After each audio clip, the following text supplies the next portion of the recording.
Hello, ladies and gentlemen. Welcome back to another episode here on African Confessions.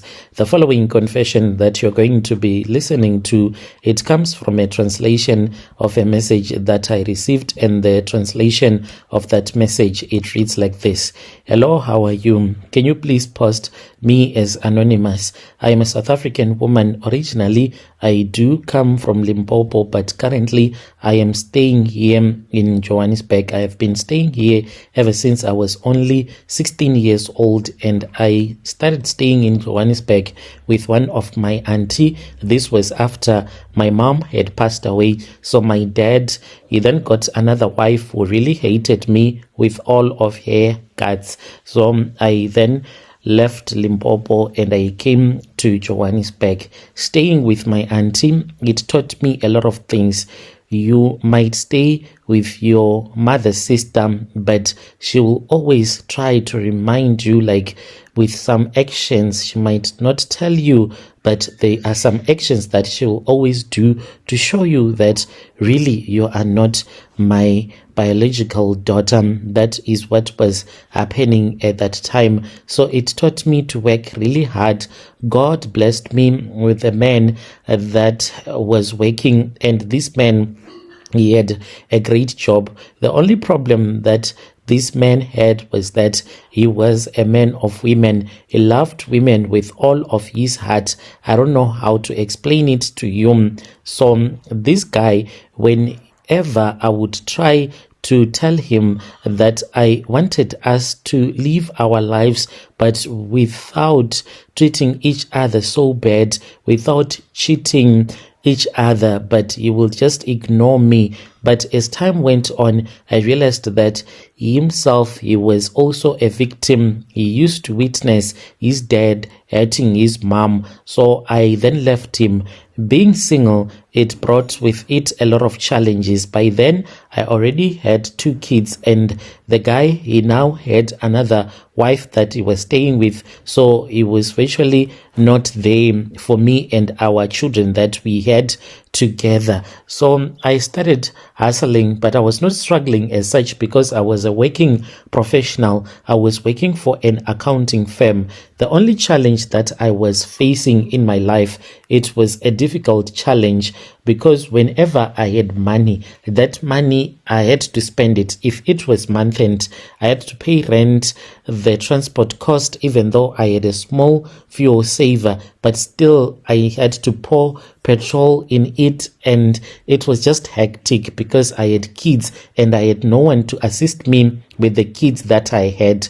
So then I had this other friend of mine, like we were going to the same church. She was a very good woman. So whenever I was dry, I would go to him. She would always offer me advice and support. This lady, she had a maid. This maid, she was from Lesotho, and she was very supportive. I'll call her Martha. She was a very talkative person. So one day, I was just chilling with her boss, my friend, whilst we were having our wine, and then that was when she just came and she said, let me tell you something. Do you still remember Susan? So Susan was this other woman that was from Zim. She passed away last year because she felt to fulfill her rituals. So this lady, she was also working in that very same complex, but working for another family. She was also working as a maid. So she came and she said, you still remember Susan, right?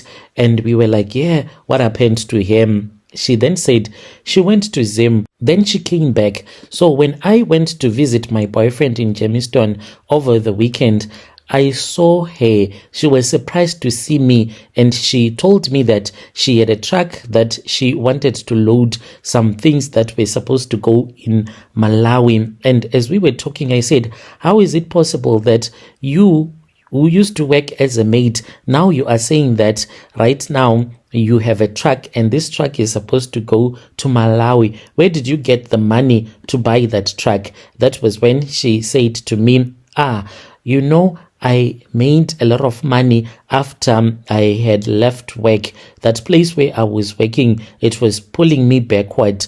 Now I am working. If you want, I can assist you. that girl Martha then told us that this Susan, she was now selling second-hand clothes in her country that she would get in South Africa and other neighboring countries and sell them there in her country. I was very interested because the way that she was talking, she was like, but I don't think that this lady, she has clean money, because when I was talking with him, when she said, get into my car, I'll accompany you when you want to go back, I felt so scared, like I felt my blood running at the back of my neck. So I knew that this lady, she is using some muti. When she mentioned muti, already I had been researching about a lot of things that can help you to make money. I got so interested and I was like, oh, so where is she right now? And she told me that she had managed to get the phone numbers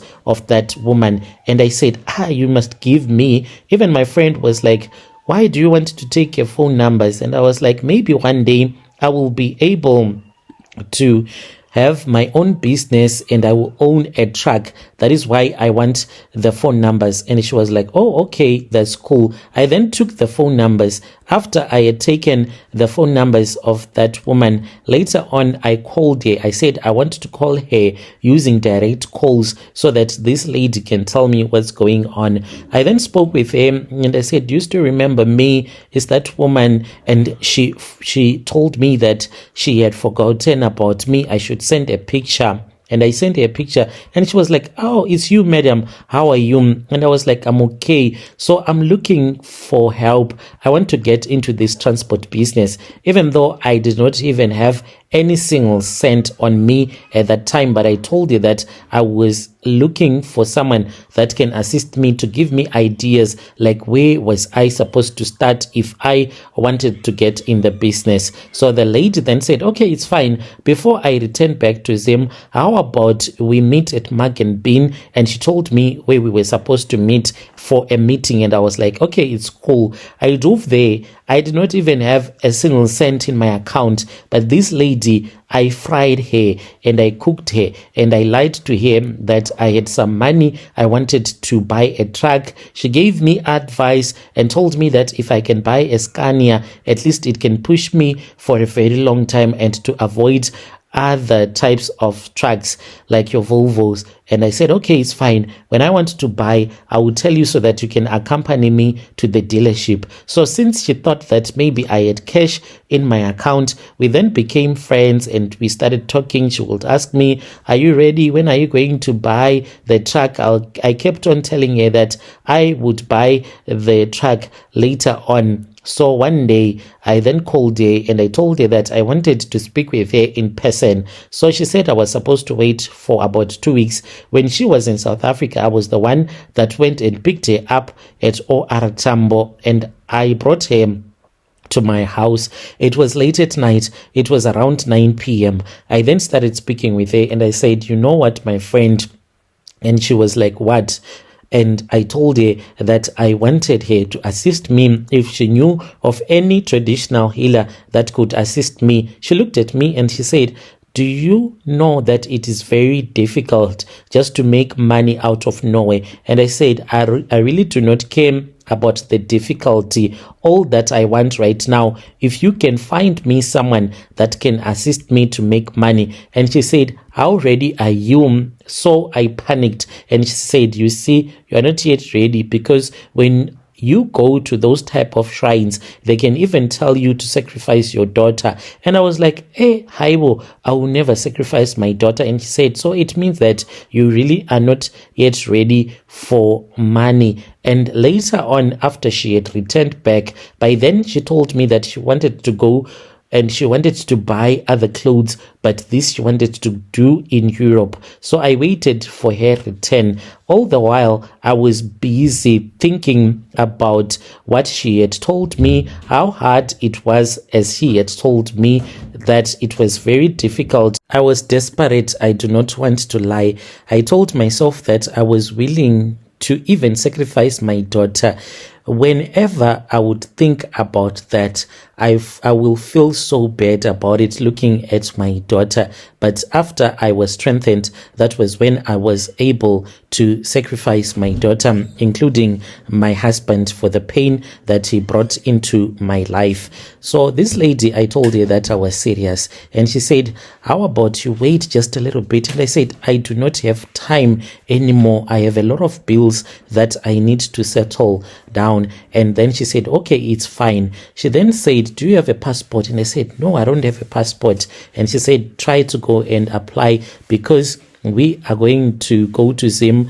If we were going only to Zim, there was no problem, but we need to go to Zambia. And in Zambia, it's very strict. You might get in trouble. So from Zambia, we'll try Malawi as well. I am looking for a place that can give you better like terms and conditions when you do your rituals. So then I applied. We waited. When the passport was done, that was when we flew straight to Lusaka. This was when we were in Zambia. After we stayed just for a night at a friend's place, then we drove off and we went to Livingstone in that very same area. Then we were greeted by a very friendly traditional healer, and this man then told me that in order for him to give me something that was going to give me money, he wanted to give me sandawana oil. But this sandawana oil, he said, it had to be activated with the blood of 3 people. 2 of the people were supposed to be my relative. Then the one that was not supposed to be my relative, that person, he had to die like physically. I was supposed to be involved, and I was like scared, because I said, I can't be involved because this will be murder. I'll get arrested. And then my friend said, okay, it's fine. Like I told you, I have several places. If this man wants you to do something that is criminal, then if you are not comfortable with it, then let us try to find another place. We then went to another traditional healer. This was in her country, but still I felt, because they said that my ancestors and the traditional healers' ancestors, they were fighting against each other. So like he said, he can't assist me because his ancestors, they had failed to negotiate in their spirit with my ancestors. I was disappointed and money was running out. These people, all of them that we were consulting with, like they were charging me money. It was not for free. Then we left from Malawi. When we arrived in Malawi, I cried in front of that traditional healer and I said, I don't have money anymore. So please just assist me. You are my final hope. And we told the man everything that we had done from Zambia to Zim, and now that we were in Malawi. He then said, okay, it's fine. Here I deal with snakes and I'm going to give you a snake. And I said, okay, if you say that you're going to give me a snake, how am I going to return with it to South Africa? Because when I get at the airport, they are going to find it. And then the man said, no, you don't have to travel using the aeroplane. You have to be on a bus, because this snake, it loves to travel on the bus so that it can see the country. I was like, hi, well, what kind of a snake is that? And that was when they told me that this snake that they were going to give to me, it was not like a real snake, but it was a spirit. It will be I that will be seeing that snake. Then I was given a glass. So I was told that I was supposed to whisper the name of my husband. I then started whispering his name, Jabu, Jabu, please appear in this mirror. And then he appeared, and I then told him all the sins that he had committed against me, so that the muti can be able to affect him. Because the healer said, if someone has done no wrong to you, then you won't be able to sacrifice that person. So in order for me to be able to sacrifice Jabu, my late husband, what I was supposed to do was to mention in front of my ancestors, his ancestors, and the traditional healer's ancestors, ancestors all the sins that he had committed against me.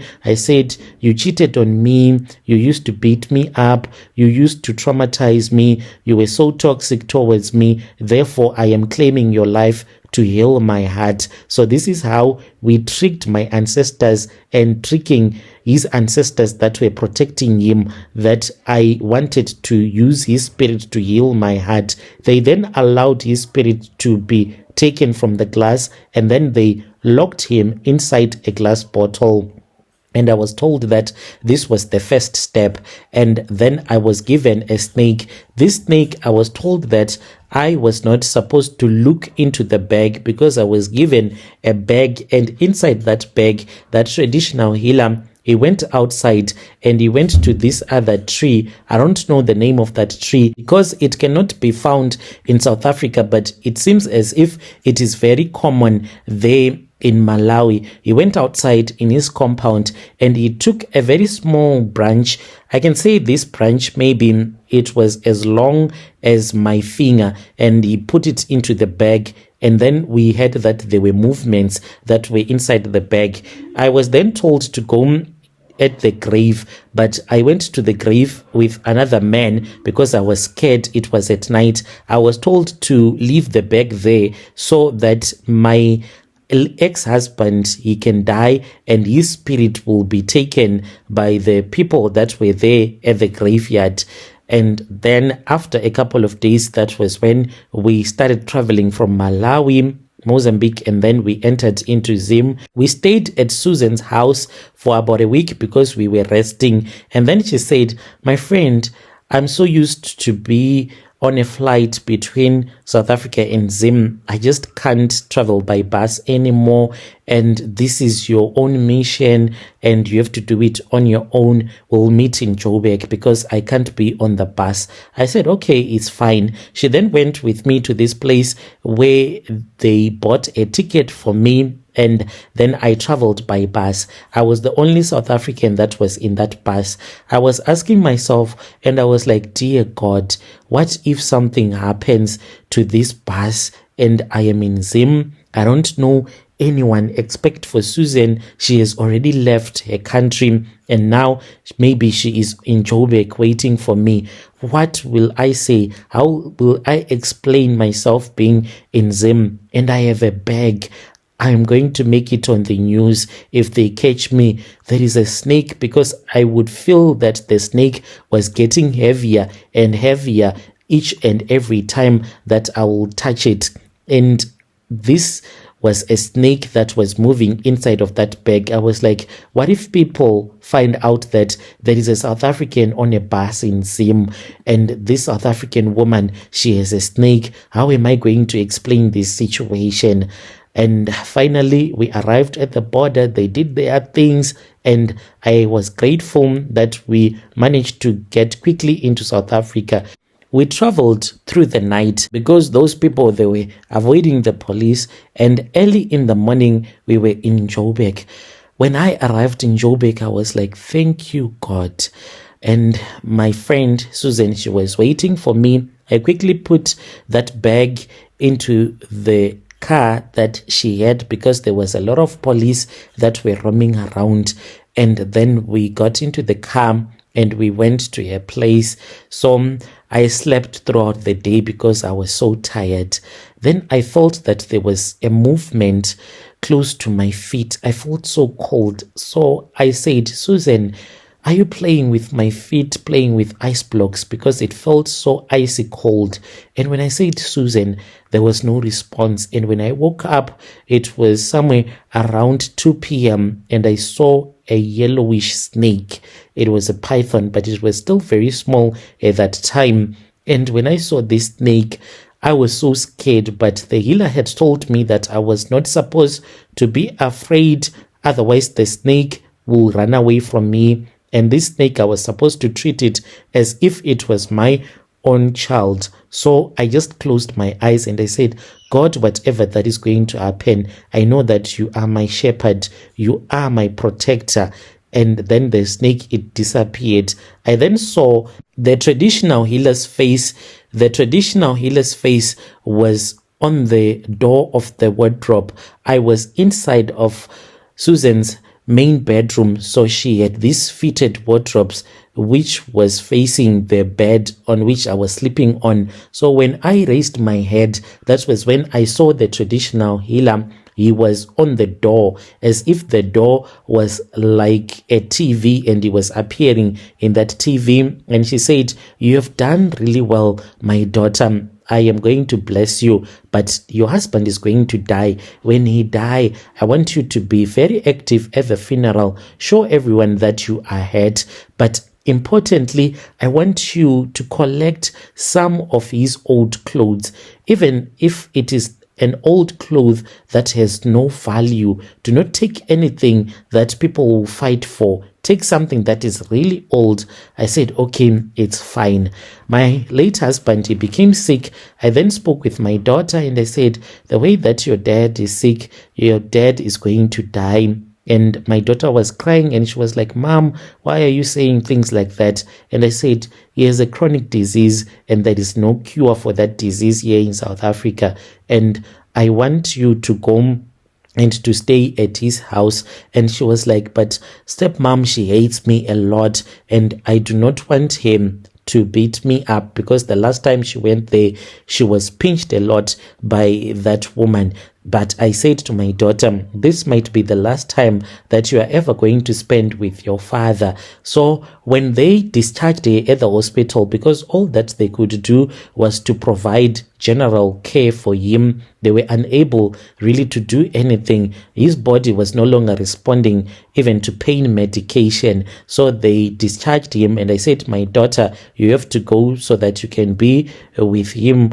And my daughter went there. I then said to my daughter, "I want you to collect at least a trousers, stockings, as well as old shoes that once belonged to your father, as well as a t-shirt, even if with a hat, because I just need to keep these memories. You know that evil woman that your father married, that woman, she hates me a lot. She will never be able to give me the clothes of your father so that I can keep his memories." My daughter listened to me. She then went and I called her. I kept asking her if she had managed to get something for me. I drove late at night and I went to the place and she gave me everything. She was just standing by the gate and I picked up the clothes and I returned with them back home. I packed them and I put them in that very same bag which was carrying the snake when I came from Zim. So my ex-husband, he then passed away. I went to the funeral. I had money because when I woke up, I found out that the clothes, they were not there. So they had been transported to Malawi and they had been placed on top of the grave of the spirit that they had woken up so that it can take my husband's life. And when I arrived at the funeral, I had money because I had seen the money in the bag and the healer had told me to use that money on the funeral. Since they had no money, they were even looking up to me to assist. I was very active in each and everything that I was doing. That was the first step. And the second step was when I sacrificed my daughter. It really hurts me to this very day. I'm unable to tell you the process which I used to end her life.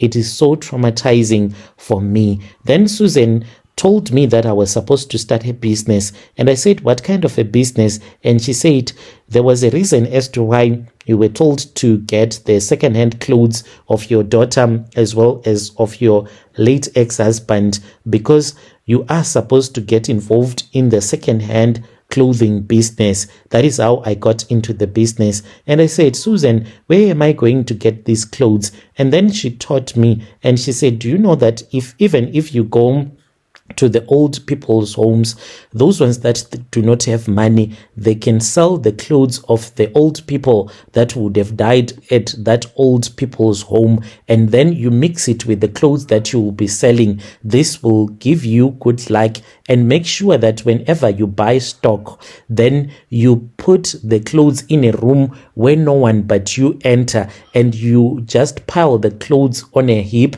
Then the snake will sleep on top of the clothes clothes, and as it is sleeping on top of the clothes, then money will be just flowing into that room, and early in the morning you will find a lot of money. So me and Susan, we then started going around. She showed me all the places around Joburg where she buys the clothes that once belonged to dead people. We would go to a country. That is where I get some of the clothes. And when I go there with Susan, she has a way that she speaks with people.